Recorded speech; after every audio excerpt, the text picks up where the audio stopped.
Okay, and we are back.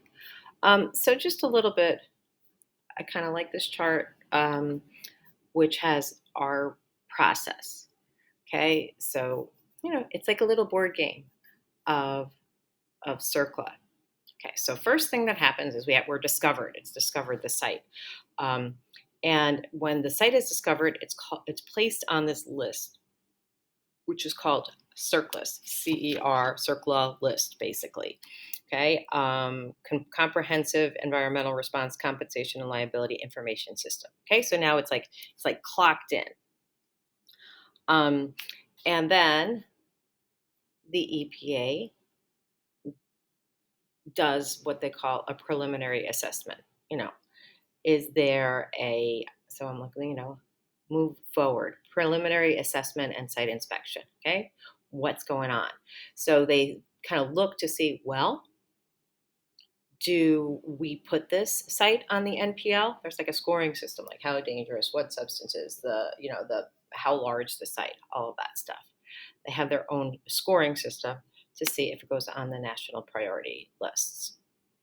um, I think this slide is out of order. This is the remediation back again. So everyone has their own. All CERCLA sites have their customized cleanup plans, and every year the EPA gives themselves a little attaboy, pat on the back. This is what they've done. Superfund accomplishments plan. Um, every site, and then what they have done per quarter. Um, and I don't know why my other slide got out of order, but anyway, so this remedial investigation, they're testing that soil. Is there any risk to humans? There's a feasibility study, what are our alternatives? Sometimes the cleanup is so large, they break that up into phases. They call it phasing. And then, it's debated. How clean do we have to make these sites? Like, how clean is your floor? Do we have to eat off of it, or do we have to walk on it? Right. Like that. So we want to make sure that it's not imposing any danger to humans, but it might not be fully clean. So we really want it to be permanently treated. We don't want to just contain it, but sometimes, that happens. If the materials aren't removed, the site must meet what we call the applicable or relevant or appropriate requirement, or ARAR. ARAR. I have a slide later with a little joke if anybody remembers Mork and Mindy. They have that. Okay, so that is if there's any applicable standards under federal environmental law, not just CERCLA, any of them. Okay, or state. If a state law is more stringent than the federal standard, then that'll apply. So really, like ARAR is like, what's the highest standard we have to meet either under state or federal law? That's your ARAR. So to evaluate your remedies, you look under these AR, all of the criteria, figure out which remedy works. You figure out if it's meeting your ARARs, and that's how you figure out which remedy works. This little link, if you want to watch it on its own, is just a little link to Mork and Mindy where they say humor, RR. Okay, because I'm funny. All right, there we go. I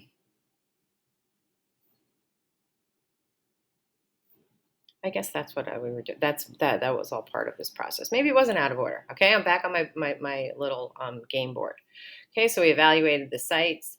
Say it's put if it's not if it's not a priority. If it's not on the NPL, then it's not on the NPL. If it's on the NPL, we talk about this. We do this remedial investigation. We do our feasibility study, and we come up with a proposed plan.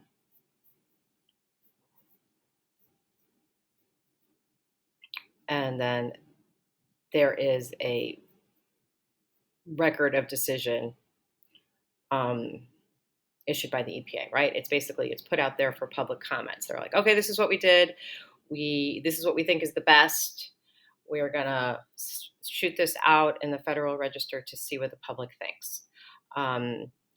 How we met CERCLA. Okay, it's available for public comment. The state that it is in is, or if there are multiple states, they're consulted with. Okay, then from after the public comments, they come up with this remedy selection. Okay, they call that the remedial design. So that's a big document which details what's going to happen. And then we have our remedial action. And then after that's completed, we're in this like maintenance stage. And then it's deleted from the NPL after all that's done. Okay, so that's kind of the whole process of Superfund there. Okay, so back to who is potentially liable under who, besides the EPA pays, these potentially responsible parties. Okay, so that is anyone who is really has been involved with this location, this site, creation, handling, disposing, owning. Okay, so anybody who owned that land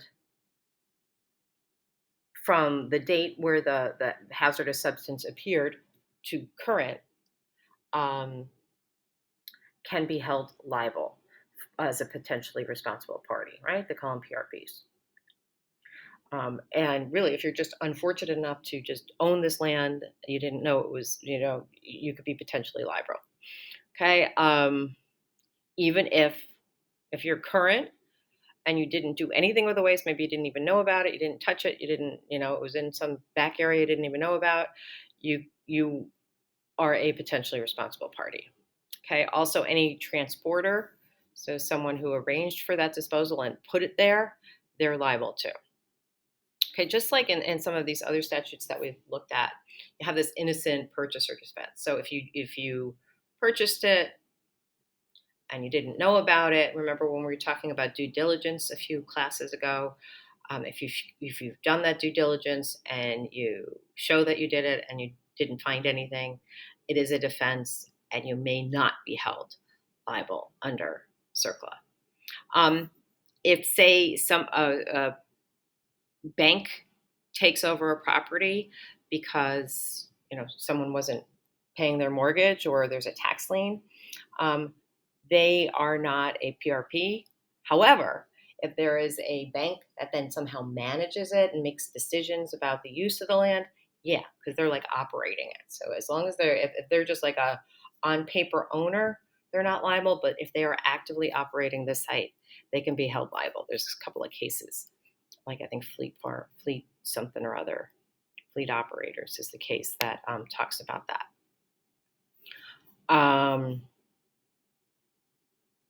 Okay, so if you own the property, if you're kind of like a former operator, you owned it, but you didn't generate the waste, you didn't really deal with it, some courts say, all right, you're out as a PRP.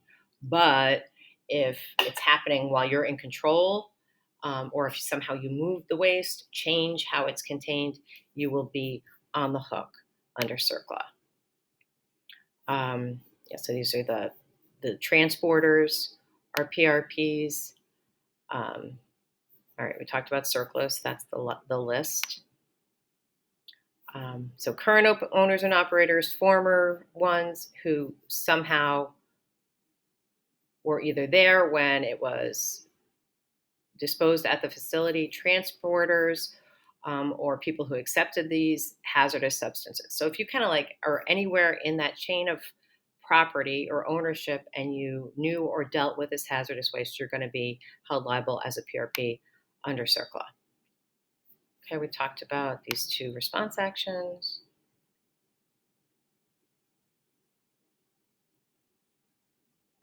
The feasibility study, I don't know, I'm sorry, I apologize that I'm all disorganized here. There's a link here to figure out how to do this feasibility study if you want. Okay. So when you're trying, the EPA is working with these PRPs. There's ways that they can settle with the former owners. So if they were like, okay, this is what you have to pay, this is what you have to pay, they can go to the judge and have this consent decree. Like, okay, judge, we figured this out. This is who's paying what. Okay, that's a consent decree.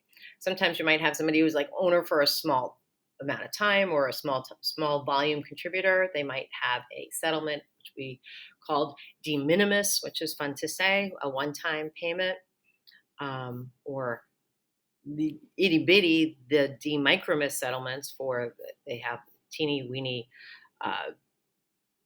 contributor of hazardous substances. Okay, transporters, we know that.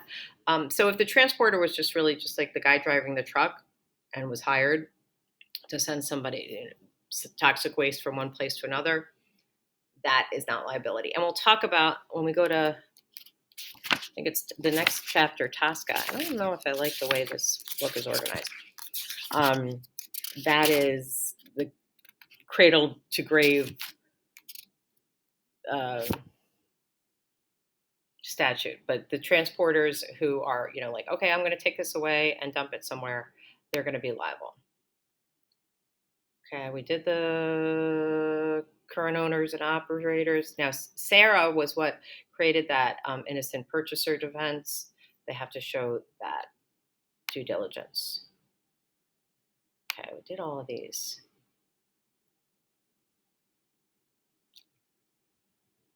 We did all of this. These were all PRPs, transporters. Okay, we did all this. Okay, so the liability can be by judicial order, consent decree, EPA does the cleanup and then goes in and recovers cleanup costs. There may be citizen suits. A natural resources trustee can bring suit. It is a strict liability statute. So strict liability means like you might not have done anything wrong, right? You just own the site and then there's a release. You're still liable just because you're dealing with a hazardous substance. Okay. Joint and several liability means all parties are equally liable or equally potentially liable. It is applied retroactively. And so it's kind of like tort-like, but there is no causation requirement. So right now I'm going to pause this one. And then I want you to work on the discussion board assignment before you come back to video 3.